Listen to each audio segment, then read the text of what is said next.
Good morning बच्चों, मैं BL Agarwal आज आपको इस लेक्चर में फिनेंशियल मैनेजमेंट का एक chapter dividend decisions as per Walter models का एक प्रॉब्लम सोल्व करके समझाने का कोशिश करूंगा। उम्मीद करूंगा आपको जरूर से जरूर समझ में आएगा। ठीक है, ये रख दिया आपके सामने एक प्रॉब्लम।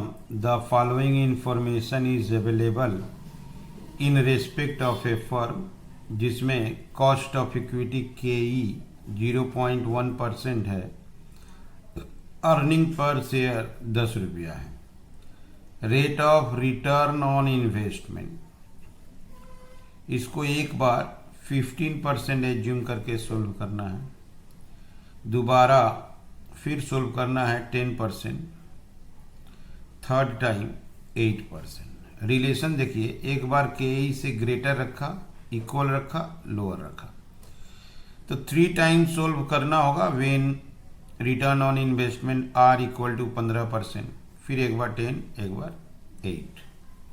बोला है डिविडेंड पॉलिसी बताना है, show the effect of dividend policy on market price of share using Walter model. Assume करना है डिविडेंड पे आउट रेशियो 5 बार दिया हुआ है, एक बार डिविडेंड 0%, एक बार 25%, एक बार 50, एक बार 75, एक बार 100। तो अगर हम 15% R लेते हैं तो 5 बार सोल्व होगा, 5 को डिविडेंड है। फिर 10% R लेते हैं तो 5 बार सोल्व होगा, 5 डिविडेंड है। 8% R लेते हैं तो 5 बार सोल्व होगा, that is overall 15 bar solve होगा। बोला है optimum dividend pay out ratio बताना है, 15% पे एक बार बताएंगे, एक बार 10 पे, एक बार 8 पे। तो एक लेंदी प्रॉब्लम है, अल्टरनेटिव है, 3 बार उसको सोल्व करेंगे। चलिए सोल्व करके देखते हैं। ये रख दिया आपके सामने वाल्टर मॉडल्स पे formula P equal to D plus के R by KE E minus D divided by KE। D होता है डिविडेंड पर शेयर, E होगा अर्निंग पर शेयर, R होगा rate of return on investment, KE होगा cost of equity.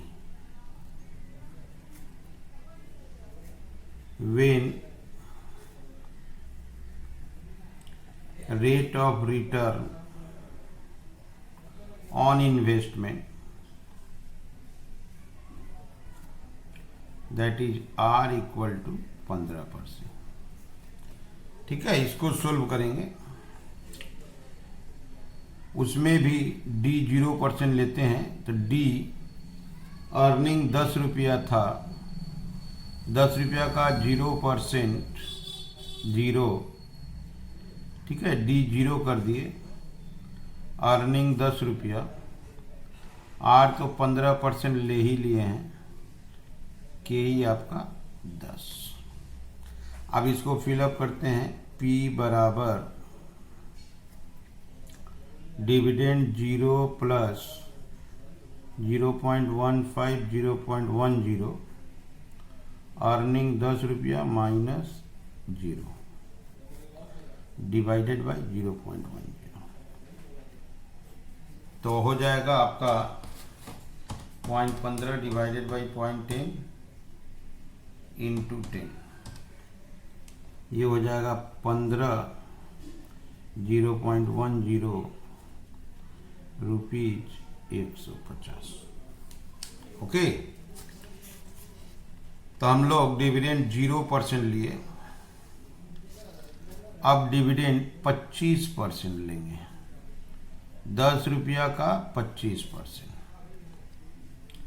2 रुपया 50 पैसा, earning 10 रुपया, R 15, KE 10। P बराबर 2 रुपया 50 पैसा प्लस 0.15 0.10, 10 माइनस 2 रुपया 50 पैसा 0.10, ऊपर हो गया 0.15 डिवाइडेड बाई 0.1 इंटू 7.5 रुपया, अब प्लस 2 रुपया 50 पैसा 13.75। आंसर आ गया 137.5। तो यहाँ देखिए डिविडेंड रेट बढ़ाने से प्राइस कम हो रहा है। फिर डिविडेंड लेंगे 50%, 10 रुपया का 50% 5 रुपया, अर्निंग 10 रुपया, आर 15%, के 10%। तो पी बराबर 5 रुपया प्लस 0.15 0.10, 10 माइनस 5 0.10। तो ये हो जाएगा 0.15 डिवाइडेड बाई 0.1 इंटू 5 रुपया 7.5 5 12.50, दाम आ गया 125। ओके, तो देखिए 3 बार हो गया। एक बार डिविडेंड 0% लिए, एक बार 25 लिए, एक बार 50, अभी और है एक बार 75% लेंगे। 10 रुपया का 75% 7.5, अर्निंग 10, आर 15, के 10%। तो पी बराबर 7.5 plus 1510, 10 minus 7.5 0.10।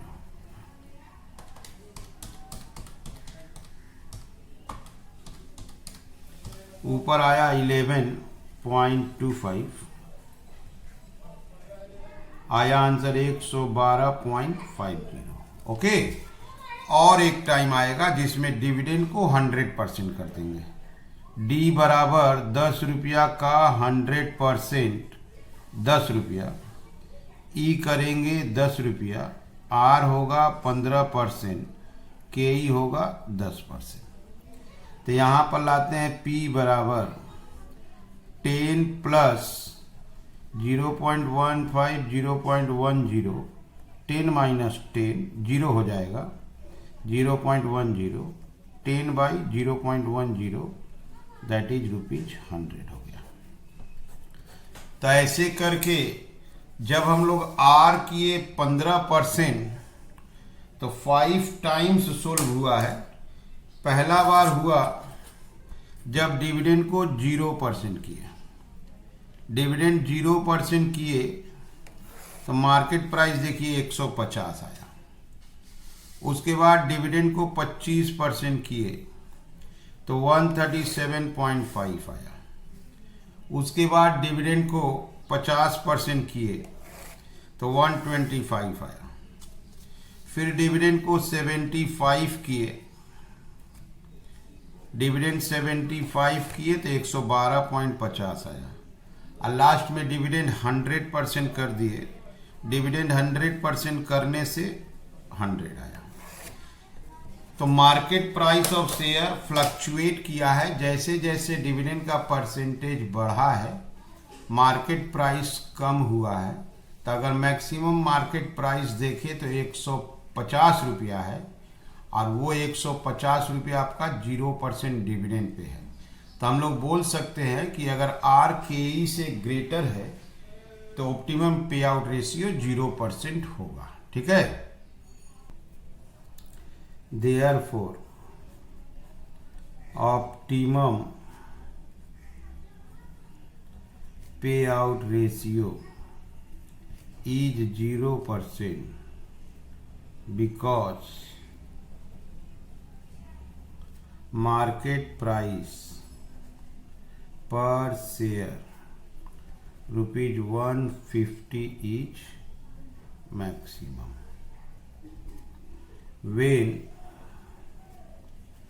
R is greater than KE. Optimum payout ratio will be 0%. Okay, तो जब R के ई से ग्रेटर होगा तो ऑप्टिमम पे आउट रेशियो 0% होगा। तो हम लोग वाल्टर मॉडल के हिसाब से अगर R 15% है तो डिविडेंड पे आउट रेशियो 0%, 25%, 50%, 75 और 100 5 बार सोल्व किए, जिसमें मैक्सिमम प्राइस 150 आया 0% पे। अब चलिए फिर सोल्व करेंगे, आर को 10% कर देंगे। ओके, ठीक है। तो when rate of return on investment R को 10% एज्यूम किए, एक बार शो करेंगे डिविडेंड जब 0% होगा। तो 10 रुपया अर्निंग, 0% डिविडेंड 0। अर्निंग आपका 10 रुपया, रिटर्न को माने 10%, के ई 10% था। अब इसको सोल्व करते हैं। P equal to dividend 0 plus 0.10, 0.10, earning 10 रुपया माइनस डिविडेंड, ठीक है, डिवाइडेड बाय 0.10, ये 110 हो जाएगा। 10 डिवाइडेड बाय 10, तो 100 रुपया दाम आ गया। तो जब डिविडेंड 0% एज्यूम किए तो मार्केट प्राइस पर शेयर 100 आया। अब डिविडेंड को 25% एज्यूम करते हैं, तो डिविडेंड 2 रुपया 50 पैसा, अर्निंग 10 रुपया, आर आपका 10% और के ई आल्सो 10%। तो यहाँ P इक्वल टू आएगा 2 रुपया 50 पैसा प्लस 0.10 डिवाइडेड बाई 0.10, ये 10 माइनस 2 रुपया 50 पैसा डिवाइडेड बाई 0.10, ऊपर वापस 10 हो गया, 100 रुपया ही आया। देखिए डिविडेंड देने से भी 100 रुपया आ रहा है, और डिविडेंड को बढ़ाते हैं 25% से 50% करते हैं, तो डी हो जाएगा आपका 10 रुपया का 50%, 5 रुपया, अर्निंग आपका 10 रुपया, आर वही 0.10, के ई आपका 10%। इस केस में पी आया 5 रुपया डिविडेंड, 0.10 डिवाइडेड बाई 0.10, 10 माइनस 5, 0.10, तो 10 बाई 0.10, अगेन देखिए 100 आया। मतलब डिविडेंड का इफेक्ट मार्केट प्राइस पे नहीं हो रहा है।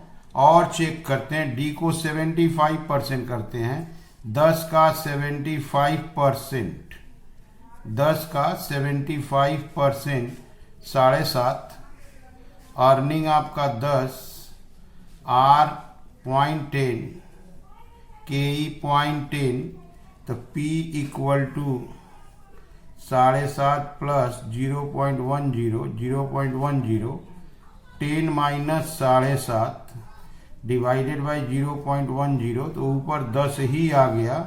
वापस देखिए 100 रुपया आया। और एक देखते हैं, डिविडेंड को 100% करते हैं, डी करते हैं 10 रुपया का 100%, 10 रुपया, अर्निंग करते हैं 10, आर 0.10 और के ई 0.10, तो पी बराबर 10 रुपया प्लस 0.10, 0.10, 10 माइनस 10, दैट इज 0 हो जाएगा। तो वापस आ गया 10 डिवाइडेड बाई 0.10, देखिए 100 रुपया ही आया। तो डिविडेंड ज़्यादा देने से भी 100 आता है, कम देने से भी 100 आता है, यहाँ तक कि डिविडेंड अगर नहीं दिया जाए तो भी 100 आता है। देखिए फर्स्ट में डिविडेंड 0% रखे तो मार्केट प्राइस पर शेयर देखिए 100 रुपया आया। फिर डिविडेंड 25% कर दिए तो आप देखिए मार्केट प्राइस 100 रुपया आया। फिर डिविडेंड देखिए 50% कर दिए तो मार्केट प्राइस 100 आया। डिविडेंड और बढ़ाए 75% कर दिए तो भी 100 आया। यहाँ तक कि 100% डिविडेंड कर दिए तो भी 100 आया। ईच एंड एवरी केस में 100 आता है, तो इसका मतलब डिविडेंड पे आउट रेशियो कोई ऑप्टिमम नहीं होगा। और एक खास बात का ध्यान रखिए, देखिए आर और के ई दोनों इक्वल है, तो मार्केट प्राइस पर share remains constant at every payout ratio, therefore optimum payout ratio should not be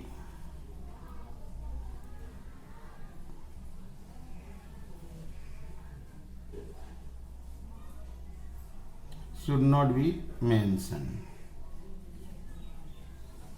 when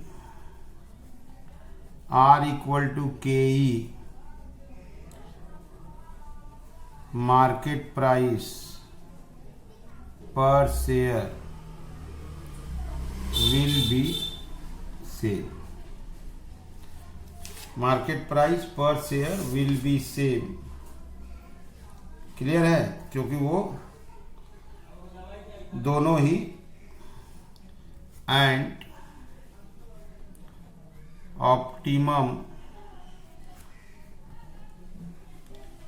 dividend policy will not be fixed। जब market price each and every case में same आ जाए तो हम लोग का no optimum dividend policy के situation में चले गए, और उसके पीछे रीजन है रिटर्न ऑन इन्वेस्टमेंट और कॉस्ट ऑफ कैपिटल दोनों इक्विटी का सेम है। ठीक है, चलिए और एक स्टेप बढ़ते हैं और एक बार इसको सोल्व करना होगा। Rate of return on investment 8%, that is केई से कम है, केई है 10% और rate of return on investment 8% किया। अगर डिविडेंड 0% किया जाए तो डिविडेंड होगा 0, अर्निंग आपका 10 रुपया, R08 और केई आपका 10%। तो सोल्व करते हैं तो P बराबर 0, 0.08, 0.10 और 10 माइनस 0, 0.10। ओके, यहाँ आया आपका 8 डिवाइडेड बाई 10, तो 80 रुपया। तो जब डिविडेंड पे आउट रेशियो 0 किए तो मार्केट प्राइस 80 रुपया आया। अब डिविडेंड को 25% कर रहे हैं, 2 रुपया 50 पैसा, अर्निंग 10 रुपया, R 0.08, K 0.10। तो P इक्वल टू होगा 2 रुपया 50 पैसा प्लस 0.08, 0.10, 10 माइनस 2 रुपया 50 पैसा। क्लियर है? तो यहां आया आपका 8.50, 0.10 रुपीज 85। ओके,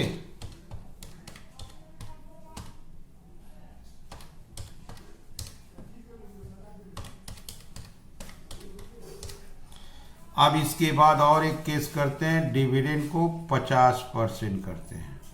50% करेंगे तो 5 रुपया होगा, अर्निंग 10, R 8%, K 10%।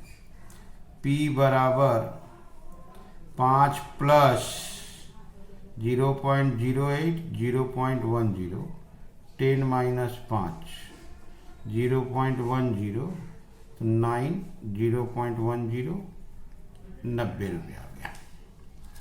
और बढ़ाते हैं, डिविडेंड को 75% करते हैं। डिविडेंड को 75 में 7.5, अर्निंग 10, R आपका 0.08 और के आपका 10%। तो P equal to 7.5 plus 0.08, 0.10, 10 minus 7.5, okay, 0.10। Clear है? तो ये हो गया आपका 9.5, 0.10, दैट इज 95। देखिए ग्रेजुअली शेयर का दाम बढ़ रहा है, 80, 85, 90, 95। और एक ऑप्शन है, डिविडेंड को 100% कर देते हैं, 10 का 100% 10 आ जाएगा। ठीक है, तो 10 का 100% 10, अर्निंग 10, आर 8% और के 10%। तो P equal to dividend 10, 0.08, 0.10, 10 minus 10, 0.10, 10, ये आ गया 100। तो ये मैक्सिमम दाम हो गया। Optimum dividend pay out ratio is 100% because market price per share ₹100 is maximum। हम लोग बोल सकते हैं when R is lower than KE, optimum payout ratio will be 100%। Okay, जब R KE से छोटा होगा तो ऑप्टिमम पे आउट रेशियो 100% होगा। आप एक बार देख सकते हो, जब हम लोग डिविडेंड पे आउट रेशियो को 0% रखे थे तो मार्केट प्राइस 80 रुपया आया था, 25% रखे थे तो 85 आया था, और इसको इंक्रीज किए थे, 50% भी किए थे। 50% पे देखिए आप 90 आया था, ये रहा। उसके बाद 75 किए थे, 95 आया था, और लास्ट में उसको 100 कर दिए, दैट इज मैक्सिमम। देखिए 100 रुपया आया, तो ऑप्टिमम पे आउट रेशियो 100% माना जाएगा। ठीक है, ओके। तो ऐसे करके हम लोग वाल्टर मॉडल का एक प्रॉब्लम सोल्व कर दिए। आप लोग वीडियो को पॉज करके क्वेश्चन को लिख लीजिए, मेरे साथ धीरे धीरे सोल्व कीजिए, देखिए आपको 100% समझ में आ जाएगा। ठीक है, ओके, थैंक यू।